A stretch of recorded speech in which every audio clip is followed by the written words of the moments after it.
안녕하세요. 뉴스속날씨 유다현입니다.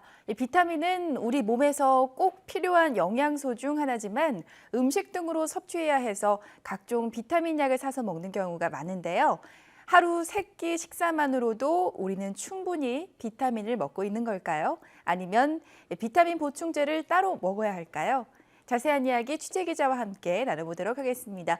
YTN 사이언스 양회영 기자 나와 있습니다. 안녕하세요. 네, 안녕하세요. 네, 자 우선 가장 많이 먹는 비타민 C부터 한번 이야기를 해볼게요. 네. 최근 연구 결과 우리 국민이 식사를 통해서 충분히 비타민 C를 섭취하고 있다고 하던데 구체적으로 어떤지 설명해 주세요. 네, 이 지난주죠. 이 질병관리본부에서 우리 국민이 과일을 통해서 어떤 영양소를 어떻게 섭취하고 있는지를 연구한 이 연구 결과를 내놨는데요.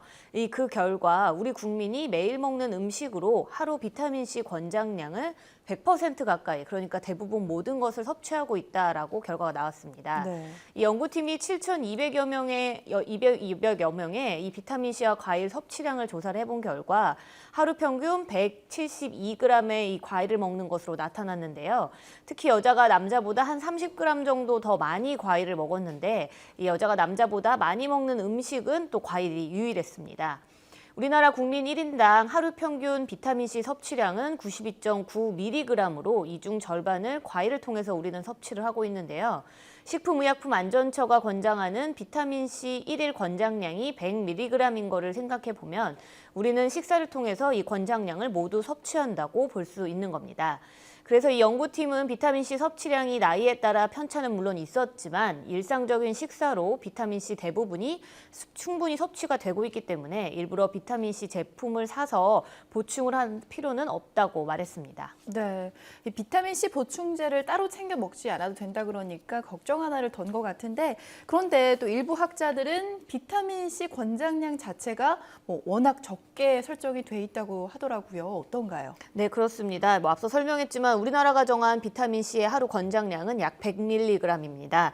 이 미국 의학협회와 미국 국립과학 아카데미에서는 90mg을, 또 영국 음식표준국과 영국 국가보건서비스는 40mg을 권장하고 있습니다. 각 나라마다 조금씩 네. 다르죠. 이 세계보건기구인 WHO에서는 성인에게는 1일 비타민C 권장량을 45mg, 그리고 임신한 여성에게는 55mg, 또 수유를 하고 있는 여성에게는 특별히 더더욱 많은 70mg을 권하고 있는 등 이 나라마다 권장량이 다르고 그중에서 우리나라가 좀 많은 편이죠. 네. 이 비타민C를 비롯한 비타민은 꼭 필요한 영양소인데 이 사람이 스스로 비타민을 합성할 수가 없기 때문에 꼭 외부에서 섭취를 해야 합니다. 이 문제는 비타민C가 각종 질병 효과, 예방 효과가 있다는 인식이 퍼지면서 관련 연구가 계속해서 많아지고 있지만 이렇다 임상 근거가 없다는 게 문제인데요.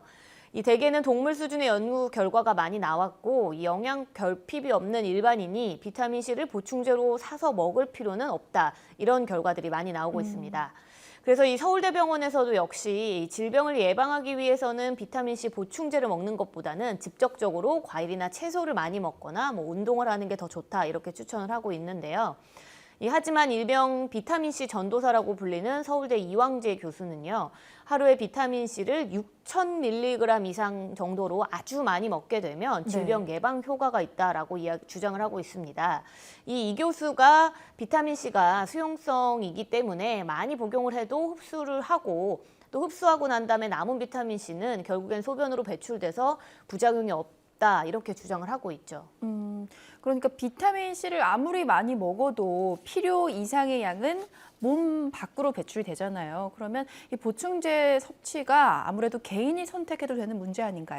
네, 그렇게 볼 수도 있지만 사실은 그렇진 않습니다. 사실 모든 것이 또 너무 과하면 사실 또 탈이 날 수 있잖아요. 네. 과요불급이라고 하듯이 이 비타민C 역시 마찬가지입니다.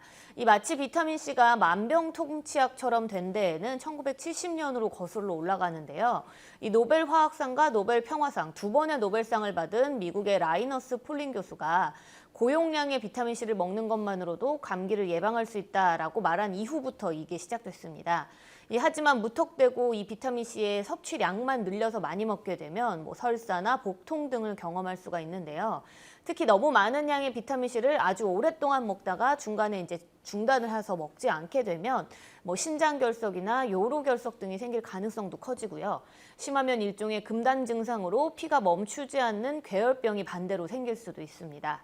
또 일부 격렬한 운동을 하는 사람들을 제외하고 아주 일반인들에게는 비타민C의 감기 예방 효과가 거의 없는 것으로 나타나기도 했습니다. 네, 비타민C는 우리 몸에 꼭 필요한 영양소이긴 하지만 또 워낙 또 너무 많이 먹는 것도 좋지가 않군요. 네.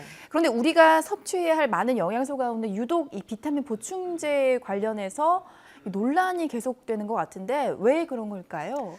네, 우리 몸에 필요한 뭐 3대 영양소, 뭐 탄수화물, 지방, 단백질 이런 거는 굉장히 섭취해야 할 양이 굉장히 많아요. 우리가 많은 음식을 통해서 많이 먹고 있습니다. 하지만 비타민은 꼭 필요한 양임에도 불구하고 건강한 사람의 경우 하루 먹어야 하는 최대량이 100mg을 넘지 않잖아요. 네. 그러니까 그동안은 몸에서 아주 적은 양만 필요한 영양소들의 존재, 기능 등을 이 과거에는 확인하기가 굉장히 어려웠고요. 비타민 역시 20세기에 들어와서야 그 존재가 처음 확인이 됐습니다. 그러니까 이 비타민은 우리 몸에서 생리적으로 아주 중요한 기능을 차지하고 있음에도 뒤늦게 밝혀진 거죠. 네. 이 천연 항산화제나 뭐 비타민과 같은 것은 이 풍부한 과일, 채소 등을 굉장히 많이 먹게 되면 얻게 되는데 그렇지 않은 사람에 비해서 사실 그 섭취를 많이 한 사람들은 심혈관 질환에 걸릴 가능성이 굉장히 낮다. 이런 수많은 연구 결과가 이미 입증이 돼서 사실로 밝혀졌습니다. 그런데 문제는 우리가 비타민 보충제로 먹는 합성 비타민이나 합성 항산화제의 효과는 임상시험마다 결과가 다르게 나타난다는 건데요. 그래서 이제 아무래도 문제가 좀 되는 거죠, 보충제에 대해서. 그런데 비타민 보충제를 먹고 실제로 뭐 피로 해소 등 몸이 좋아졌다고 말하는 사람들도 많지 않나요? 네, 그렇죠. 그런 부분에 대해서는 전문가들은 대부분 이 비타민 보충제가 가져온 플라시보 효과다 이렇게 말을 하고 있는데요. 실제로 1979년이랑 1985년에 각각 발표된 연구 결과를 보면요. 이 진행성 암 환자를 두 그룹으로 나눠서 이 한 그룹에는 비타민C를 실제로 복용을 시켰고요. 또 다른 그룹은 가짜 약, 위약을 먹게 했습니다. 네. 그 결과 두 그룹의 이 암 환자의 생존율이 큰 차이가 없었다고 합니다. 또한 2012년에는요, 이 비타민C의 감기 예방 기능도 큰 효과가 없다는 연구 결과가 같은 방식으로 나타났는데요. 이때도 비타민C를 실제로 복용했던 그룹과 가짜 약을 먹은 그룹 사이에서 감기 발생 빈도가 유의미한 어떤 결과를 내지 못했습니다. 네. 그렇다면 꼭 필요한 비타민은 어떻게 보충을 해야 좋을까요? 네, 이 평소 뭐 비타민 보충제를 먹으시는 분들도 많이 있으시지만 실제로 막 과도한 피로가 쌓이게 되면 병원에 가서 비타민 주사를 맞는 분들도 네. 좀 계실 거예요. 이 실제로 비타민 주사 역시 보충제와 마찬가지로 피로 해소를 돕는다는 과학적 연구 결과가 아직까지는 정확히 나오지 않았습니다. 일부 동물 실험에서 항산화 면역 기능 등이 확인이 됐지만 아직 대규모의 임상 연구가 진행된 바 없기 때문인데요. 이 소규모의 임상 연구에서는 뭐 평소 비타민이 부족했던 그룹은 비타민 주사를 맞으면 피로 해소 효과를 경험을 했었는데 이는 사실 체내에 이미 너무 부족했던 비타민이 기본적으로 어느 정도 채워지게 되면은 자연스럽게 피로가 풀린다고 볼 수 있습니다. 네. 이 결국 가장 중요한 건 뭐 충분한 휴식, 수면, 그리고 또 규칙적인 운동이겠고 무엇보다 이 비타민은 과일이나 채소 등 식사를 통해서 섭취하는 것이 가장 좋다고 볼 수 있습니다. 네.